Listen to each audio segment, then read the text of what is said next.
Welcome to Deadly Departed. The do's, don'ts, and dangers of afterlife communication. This show discusses all aspects of afterlife communication, grief and grieving, the paranormal, and of course, parapsychology. There's real stories, scientific discussion, and most of all, real learning from paranormal experts and researchers. Here's your host, author of Deadly Departed, renowned evidential medium and spirit interventionist, Jock Brokus.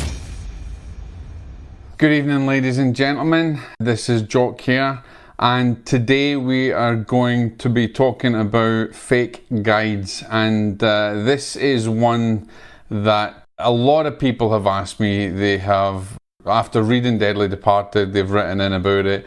And colleagues of mine have asked me to go more in depth into it, and this is not something that's really easy that you could just go and learn in a course or a book. Or something I've mentioned many times before that has to be developed over a long period of time.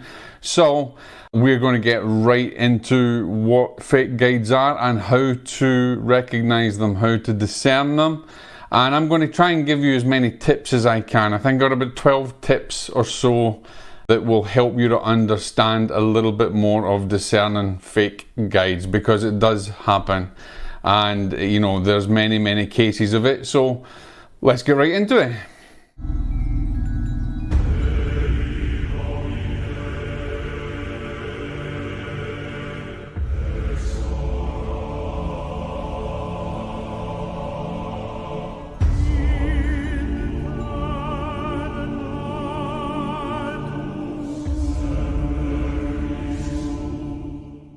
Okay guys, so welcome back, and as I did mention, we're going to get right into fake guides. And this is something that I have spoken about many times before on radio shows and things that I've been involved in. And so what is a fake guide? And the best way that I can describe it is it's almost like when you were a young kid and your family tells you, your mother tells you, don't go with strangers, okay? Don't accept sweets from strangers. Don't go, stranger danger. Well, that's the same kind of thing. Now, here's the thing that you need to understand though. Guides on the other side, or spirits on the other side, can read your energy. They can give you information that is true. They can give you information about your past. They can pick up on these things, which helps to develop a certain amount of trust within you straight away. But there's certain little nuances that start to happen over time. Certain things change over time, and you'll find then that that guide who's claiming to be the guide is not the guide that they say they are. But a lot of people get duped by it. A lot of people who are developing as mediums, a lot of people who are trying to develop their intuitive senses more, or that shouldn't be because their lifestyle doesn't really warrant that, can find themselves in a lot of hot water. And as I've said, time and time again, that when mediums are developing and, when we're continually developing, we're also continually developing the relationship with our spirit team, our spirit helpers. You do not just accept words from anyone. And you'll find that even way back in the day when spirit guides were coming through, like Red Cloud, and various other guides, and even Silver Birch had mentioned that you cannot just believe anything that comes through. Everything has to be tested, and you have to take on board what sits right with you and what doesn't. Now, let's break this down a little bit further, because we have spirits that can purport to be guides. They can come across as guides, and they're not. They're just, they can just be basically grounded spirits. And then we have malevolent spirits who are deliberately intent in trying to harm you or control you, having fun at your expense. And then we have, of course, the really bad malevolence, the nefarious type that we would know as demonic or demons, and that's the most dangerous and is very rare. So just don't think that because you might get wrong information from a guide or a potential guide or a spirit guide that they're demonic, because it is incredibly rare that it happens. But should it happen, then is very difficult, because the intelligence is quite phenomenal. way beyond your intelligence, and they know how to manipulate you easily, and how to test you, and how to gain your trust and things like that. So I'm going to give you no particular order, certain signs that you should be looking for when you're developing or when you're dealing with anything. And these signs are very important, because some you'll be able to know straight away. It'll be like getting hit with a brick on the face. And other times it's a little bit different. It's kind of very gentle, it's very persuasive, and it may go under the radar, so to speak. So, and then of course you have some of these that I'm about to tell you. You will have a number of them happen in synchronistic timings, or you'll have a number of them that will kind of join together and happen. So, as I said, no particular order, but hopefully it's going to help you to understand how you can discern a fake guide. Okay, let's get into it. So, one of the most important things I'd say in recognizing a fake guide is when there's any communication that's taking place, if you are intuitive at all, or you're utilizing your spiritual capacity, or your divine power properly, you will recognize that guide is not backed up by feelings of love, compassion. You can almost feel the subtle changes within yourself, within your being, and it's not backed up with love. It's that feeling that makes you think, hang on, there may be something not right here. There may be something in this. So you have got to get yourself to a point where you can discern this energy, and that takes a lot of time. That takes a lot of development, and that takes a lot of personal understanding, going through personal gauntlets that you've come through and you've developed through. So, that's one of the first things. The first thing basically is the feelings of love and compassion are not there. The vibration does not match with your vibration, and so that would be one warning sign that you could certainly look at. The other thing is, and let's go, so point 2 is when you do make a connection and you think that is your guide, that they start influence you in a way that makes you make choices that you possibly wouldn't have made. And that's not necessarily just saying, you jump with a leap of faith into something or take a risk on something. This is where it's not you. It's not the choices you would have made. It's not that feeling that you would go through. When something is put in your mind to act upon that influence, upon that thought, then you have to get to the point of recognizing, well, that's not really me. I don't think I would go down that route, or I would not normally choose that. So that is point 2, is where they actually influence you and trying to influence you to make wrong choices. The other thing, point 3, is them telling you what to do. A spirit guide, an angel, or whatever you unless they're trying to save your life in some way, they can't tell. They're not going to tell you what to do. In all of the guides that's come through, all these spirit guides that come through over time, through back in the day, none of these guides actually told people you must do this. This is how you have to do it. They would give you the information. They would give you the intelligence. They would try and teach you in a way that you would come to the decision yourself, or you would not. It would fit with you. It would fit with you in your mind, your body, and your soul. And so, if a guide comes through, or if a spirit comes through and starts telling you what to do in the way that puts in your mind, you must do this, and unless it's as I said, it's something that is for the betterment of you, for saving your life in some way, then that is another warning sign. And the other thing is that number 4, guides will not get you to harm anything or take action negatively against something, because the spiritual law is harm to none. They wouldn't want to harm you in any way, shape or form. So if you have a guide that is perhaps doing that, or giving you feelings of harm, or giving you feelings that feeling good about seeing something that's harmed, guides wouldn't do that either. So And these things, as I said, it's not in any particular order. These things can actually happen at any given time. And it may be that you get really good information, you get names of loved ones, you get things of loved ones, but over that time after that, you've gained a little bit of trust in that time, then of course things will start to change. So a guide will not promote harm. There's harm, they don't harm anything, there's nothing, that's a nefarious negative spirit that's out to harm. A spirit guide in the right vibration, the right spirit capacity has harm to none, is based on harmony and love and compassion and wouldn't harm anything. A nefarious, negative, malevolent guide would therefore go down that opposite route. And again, that's just an opposite, as I said before, the opposite things. So the other thing is that a guide, I suppose this is the fifth point, is a guide's always going to promote love and harmony. Love, harmony and compassion. Love, forgiveness and compassion. There's the three tenets that I tend to try and live by. And a guide will always want to promote that.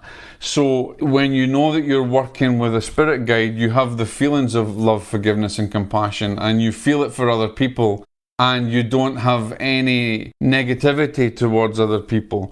But of course, if you are being influenced by a negative spirit, if you're being influenced by a negative guide or a spirit who's claiming to be a guide, or even, as I said, it could be even worse, a demonic entity, they will not promote love, forgiveness, and compassion. They will not want you to understand that or feel that side.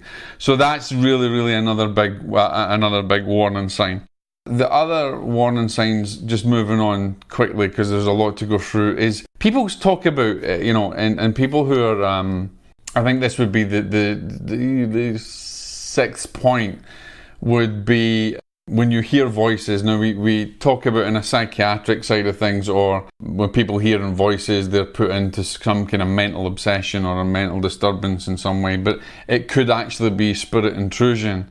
But often, if it's a negative spirit, if it's a negative being, that voice will be discernible from yours, and it will not have, again, going back to the other aspect, won't have a feeling of love, forgiveness and compassion. And you may start to hear negative voices, things that tell you to harm yourself or harm others. Or the other thing, and this is very subtle, is if you are trying to develop a relationship, or you've begun to develop a relationship with a spirit guide, in your mind, something bad happens, like an accident happens outside, or something happens, tragedy happens, and you start to feel good about it, or you start to not have any feeling there. Maybe you're laughing at it, maybe deep inside of you, rather than having that disgust or that upset or anything about it, you actually start to feel the opposite way. And that can also be another sign that there is something trying to influence you in a very gentle and unassuming way. So that would be, I think, the sixth point. And also the voices won't come from love and compassion, because literally anything that is evil or nefarious cannot stand the light, cannot stand love. Love being the most powerful force in the universe. Love is your greatest weapon. Love, forgiveness and compassion is your weapon. It's your sword of truth. And so anything that is of a nefarious vibration, be it a imposter guide, a fake guide, or of course it being a demoniacal spirit, they cannot keep that bravado up long. They cannot come through like a being a light and keep, make that connection with love and compassion and forgiveness, because it's like being burned at the stake for a witch kind of thing. So the reality is that even if you hear those voices and things, they will not be coming of a place of love and compassion. And like I said, making you feel good about negative things in your mind. And I suppose that's actually going to be point 7, really, because that is a separate issue. Because even though all these aspects can be connected, making you feel good about negative things is definitely going to be a sign that something is wrong, because normally your vibration is not like that. Normally your vibration is quite the opposite, and you have an empathy for certain things. But if you start to feel good about bad things, or you start to feel good about people suffering, that could be a telltale sign that you have spirit intrusion as well, or that you have personally developed, you're developing a relationship with a fake guide. And we're actually going to talk about Ouija boards and how this can happen in another lesson, but as there's so much to cover here, I don't want to go right into that. But essentially, that connection can take off from the Ouija boards, and you can, after using it, I've had many cases of people who have used the Ouija board and then all of a sudden they're kind of like, well, I feel as if I'm getting fed from a negative source. Like I feel good about something bad happening to someone, or I don't act in the way that I used to act. And you might think, well, it's nothing to do with the board, but this could come later. This could start to come later. So that's another aspect that we'll talk about. So sometimes people don't realize, this will be the eighth or the ninth step, really, and this is really important, because when you are being influenced, when a spirit has made a connection and started to develop that relationship with you, and you're making a connection on a deeper level, you will start to be influenced. But the influences will already have a certain power over you, because you've developed the relationship over a period of time. And almost, if you imagine like it's a weed that's strangling a flower, because you have created a relationship there, this level of influence is stronger on you.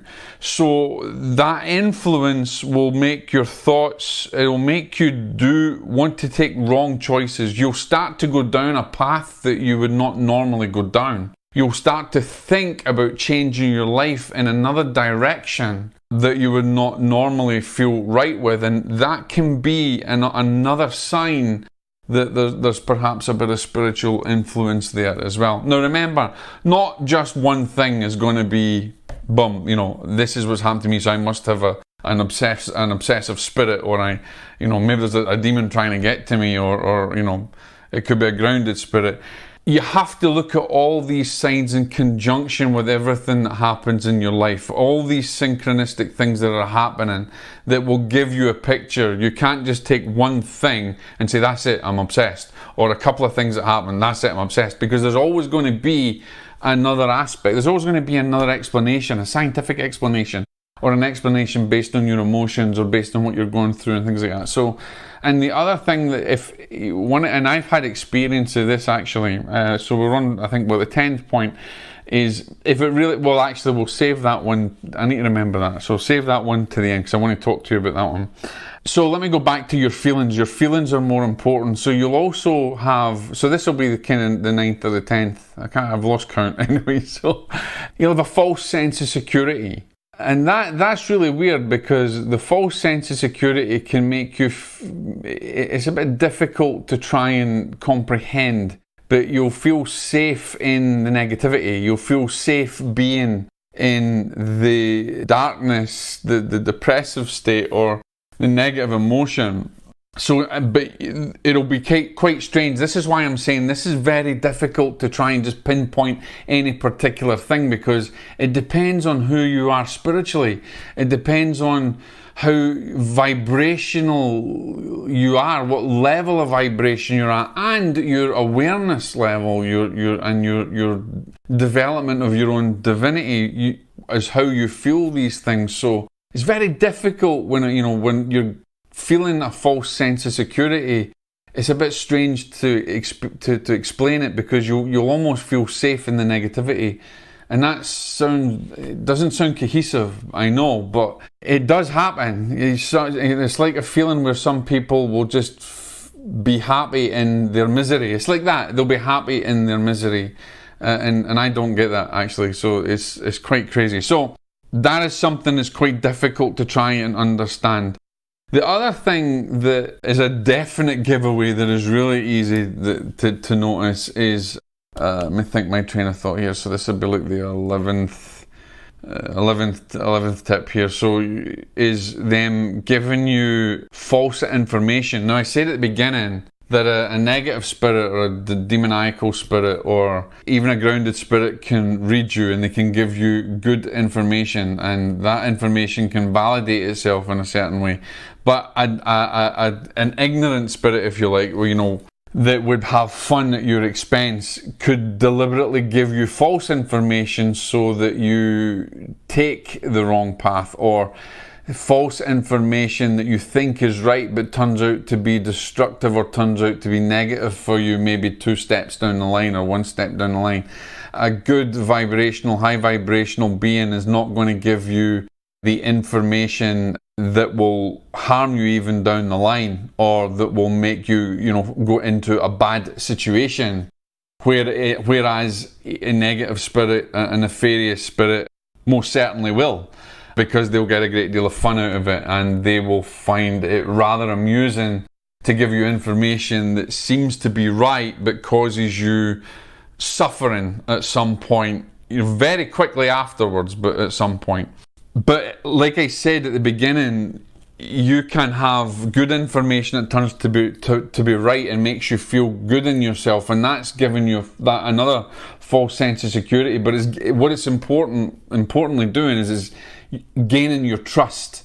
And a spirit can gain your trust in many ways, because it's like someone, you tell someone they're looking good, they're looking fine, or I believe you can, whatever it is, or you bum them up a little bit.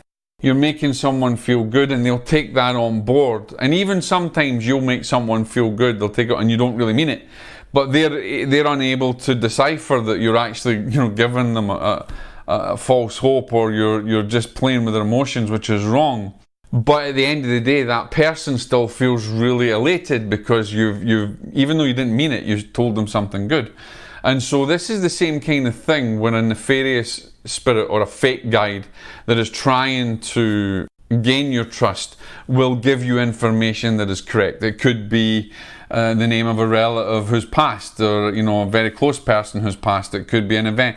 It will be something that's in your aura, and not necessarily information coming from a good discarnate spirit that can be validated, or that is coming through to give you the validation that they've been around you lately, or this is going to be different type of information, they're just going to grab anything that's available in your energetic field and give you it. And it could be as simple as a name, or a loved one or something, to gain your trust. And once you've got that trust, then that's when the manipulation and influences and things will start over a period of time. So that's kind of, I think, between 10 and 12. I think about 12 points that you need to think about. There is a lot more to it, but as I said, it can be any one of these in conjunction with each other. But the important thing is, how do you, when you start to feel these things and you start to have an awareness that it might be something negative, how do you thwart it? How do you deal with it? How do you bring this out? Well, first of all, the power is in you yourself, but it's how you live your life. It's how you pray. It's how you see the world. It's how you see others. It's how you see the divinity in others. It's how you are continually aware of trying to do the right thing, about trying to live a life of love, forgiveness and compassion, emulating all that is good. And so when you're developing your mind, your body, your soul, and you're developing your divinity, not in any new agey type of ways, or just you being you, and understanding your connection with divine love, understanding your connection with divinity, is building that divine power within you, that awareness, that deeper awareness. And that is your secret to learn and to discern and also protect yourself from these things. Because once you've actually pulled a fake guide out, then you can basically cut them off. A little bit different, you know, if you're dealing with something demoniacal, it's not that easy. You can't just shut it off, and that's another lesson. We'll go into that another time. But at the moment, this is what people want to know. How can I find out that I'm dealing with fake guides? And those are some tips that will help you. And the other, you know, like I said, all of these tips, you can't just take one of them and think you're being obsessed or you're being influenced. There has to be a relationship between them. You know, when I'm teaching, I teach about a pyramid of evidence. I teach about pyramids. So if you basically have your base layer and then you have your other layers and everything interconnects, you know, the connectivity is there. That's going to give you, if there's a pattern to the influence, there's a pattern to the negativity, then you can be sure that you're dealing with a fake guide. And of course, if you're mediumistic in any way and you're highly developed intuitively, you might know instantly the minute a fake guide comes to you. Because why? The vibration is completely different. The vibration does not match yours, and you know instantly, because of your development, because of your divine power, you will know instantly that's not who they are. But there are many people that are not at that level that are trying to develop, and they want to develop their spirituality and their spiritual gifts. And so they need to know these things. They need to be aware of how they can tell the difference in influence. Now remember, influence is very subtle, and a lot of people will not notice it. It will go unnoticed for a very long time. And it might feel as if things are normal. But the other thing that I wanted to get to, like I spoke about before, if it's an intelligence that, and this is what I say, there's a difference when you're talking about an evil spirit, a malevolent spirit, whether you want to call it demon or anything else, there's an intelligence and a will behind them. And they can make things in your life, your life can be tickety-boo and going well, and then all of a sudden there'll be bad things will happen. But normally it's not just one or two. Normally it would be like a domino effect. It will be a number of things over a successive period that continually happen to you. I've had this happen to me. Over a period of a week or so, a week to 2 weeks, I had negative things that happened. Dum bum bum bum bum bum bum bum, and I knew that I was under attack. But a lot of people will miss that, and they won't know how to deal with it, and they won't understand that they're under attack, and they'll just basically think, how does the one go? Well, shit happens. It could be that, just that alone, you know, makes you not aware of it. You just think it's just something normal, or you think it's just something, you know, bad luck that happens in the material world. But the reality is that a lot of suffering and a lot of things that happen in the world that are of a negative disposition, I believe are tantamount to spiritual interference. We're so open, you know, our mind, our bodies and our souls seem to be so open this day, and so many people are diving into trying to develop mediumship, their psychic abilities, and some of them do it a lot with the wrong reasons. Even though they say they've got the right reasons, their vibration tells another story. These are the type of people that are also potential targets, as well as people who are depressed or you know, dealing with drugs or even taking drugs or anything like that, or involved in prostitution and you know, there's a lot of bad in the world, but there's a lot of good in the world. And the more that we strive forward, the more that we educate ourselves on more to do with spiritual law, more you know, understanding how we can develop our divinity and our awareness to a high level, it puts us in a position of power, divine inherent power within us. So develop yourself continually, as I keep saying. Watch the other videos I have on living a clean life and other videos that actually teach you more of this, you know, how to discern and stuff.